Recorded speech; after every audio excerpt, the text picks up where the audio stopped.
কুরবানির ঈদ বলে কথা আর কালাভুনা হবে না ঘরে, ঘরে সেটা তো হতে পারে না। এবার ঈদে নিশ্চয় সবার ঘরে, ঘরে কালাভুনার রেসিপি হবে। কাল না হোক ২-১ দিন পরে হোক, হবে তো অবশ্যই। তো সে ধরনেরই একটি রেসিপি নিয়ে আমি আপনাদের সামনে হাজির হয়ে গেলাম। তবে আমি এটা হচ্ছে ট্র্যাডিশনাল পদ্ধতিতে বানাবো। আর রেডি মিক্স মসলা দিয়ে বানাবো।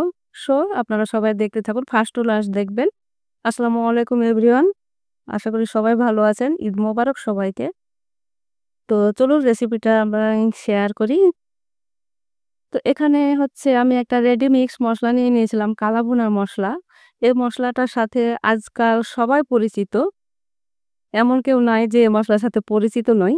তো আমাদের সময় যখন আমরা গৃহিণী হই তখন কিন্তু এত মসলা ছিল না।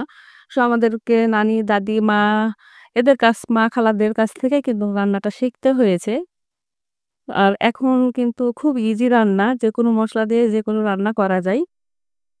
তো এখানে আমি একটা হচ্ছে রেডি হচ রেডি কালাভুনার মসলা নিয়ে নিয়েছিলাম। তো এখানে ২ টা প্যাকেট থাকে, একটা বড় একটা ছোট। ছোটটা সব লাস্টে এড করতে হয়। তো এখানে ২ কেজি পরিমাণের হচ্ছে মসলা। তো আমি ১ কেজি পরিমাণের কালাভুনা বানাবো। এখান থেকে হাফ আমি নিয়ে হচ্ছে মাংসটার সাথে মাখিয়ে নিয়েছিলাম। তো সেই জায়গাটুকু আমার কিন্তু স্কিপ হয়ে গিয়েছে। তার জন্য আমি পরে সেটুকু এড করে দিয়েছি। তো এখানে দেখতে পাচ্ছেন যে কড়াইয়ের মধ্যে আমি হচ্ছে সেজে ডিমিক্সের হাফ নিয়ে এটাকে মাখিয়ে লবণ আর হচ্ছে কিছু পেঁয়াজ দিয়ে মাখিয়ে নিয়েছিলাম। তারপরে এটাকে আমি হচ্ছে জাল করে নেব। একটু, একটু করে জাল করে সেদ্ধ করতে থাকবো। আর আমি ট্র্যাডিশনাল পদ্ধতি বলছি এই কারণে। কারণ এটাকে আমি হচ্ছে ২-৩ দিন, ২ দিন না ৩ দিন আমি এটাকে জাল করেছিলাম। যাতে সেই স্মেলটা আমি পাই। যেটা আমরা ছোটবেলা থেকে যে স্মেলটার সাথে পরিচিত, তো আমরা ভুনা মাংস বলতাম। ঝুরি মাংস বলতাম। তো সেই স্মেলটা যাতে পাই সেটাও কিন্তু কালা ভুনায় ছিল যেটা জাল হতে হতো। আর আজকাল তো বেশিক্ষণ ধরে জাল করে হয় কিন্তু ওটা দিনের পর দিন জাল করে হতো। তো সেই স্মেলটাই আমি আনতে চেয়েছিলাম। যার কারণে আমি এটা হচ্ছে ২-৩ দিন হচ্ছে এভাবে জাল করে নিয়েছিলাম। আর একটু পানি দিয়ে আমি এটাকে একদম সেদ্ধ করে ফেলেছিলাম ২-৩ দিনের মধ্যেই। আর পেঁয়াজ দিতে হবে। পেঁয়াজ না দিলে কিন্তু সেই স্মেলটা আমি পাবো না। তো এই পদ্ধতিতে আমি করেছিলাম। আর যারা স্মেলে এরকম না চান, তারা ওই রেডিমিক্স দিয়ে একদিনেই করতে পারেন। সে সময় কিন্তু এত ফ্রি ছিল না। যার কারণে জাল করে কালাভুনা হতো। তো তখন আমরা তো সেটা কালাভুনার সাথে পরিচিত ছিলাম না। যার কারণে আমরা কখনো বুঝিনি যে এটা হয়তো কালাভুনা। কালাভুনা মিক্স দিয়ে যেভাবে রান্না করা হয় কিন্তু সেই একই লুকস, একই কিন্তু স্মেলটা এটা থাকে না। তো আমি সেই স্মেলটা আনতে চেয়েছি। আর ওখানে আমি ওটা এক চুলায় হচ্ছে আবার জাল করতে দিয়ে এপাশে আমি বেরেস্তা ভেজে নিচ্ছি।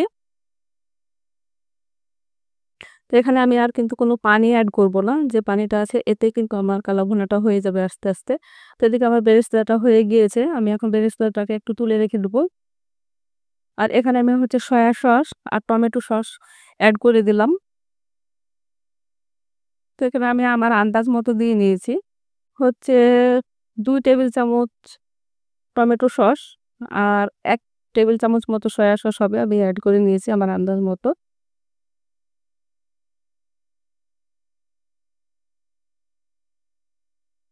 তো এই সময় হচ্ছে খুব আস্তে, আস্তে জালটাকে রাখবো। একদম মিডিয়াম ফ্লেমে রাখবো।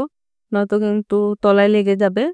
তো এখানে আমি হচ্ছে ১ কাপ পরিমাণ পেঁয়াজ বেরেস্তা দিয়ে নিলাম।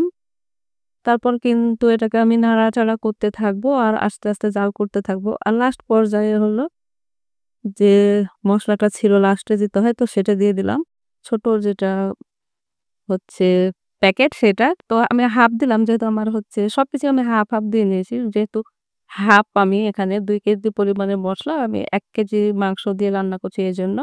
তো এখন কিন্তু আমার অলমোস্ট সব কাজকর্ম শেষ। এখন আর কোনো কিছু করার নাই। জাস্ট এটাকে হচ্ছে নাড়াচাড়া করতে থাকবো এবং যে একটা কালা কা কালা ভুনা যে কালা কালার আসবে সে পর্যন্ত আমি নাড়াচাড়া করে নেব।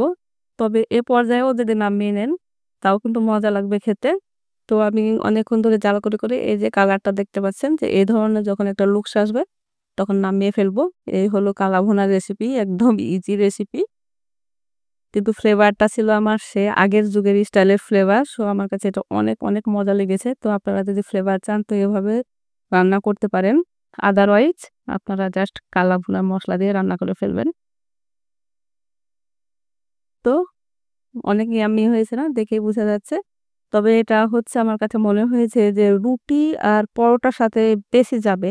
রুটির সাথে যেটা পাতলা গমের আটার রুটি সেটার সাথে বা চালের আটার রুটি সেটার সাথে বেশি মানানসই পোলাওয়ের চাইতে। তবে আপনারা চাইলে পোলাও, খিচুড়ি উম হুম, যার সাথে খুশি খেতে পারেন সেটা আপনাদের নিজ ব্যক্তিগত মত।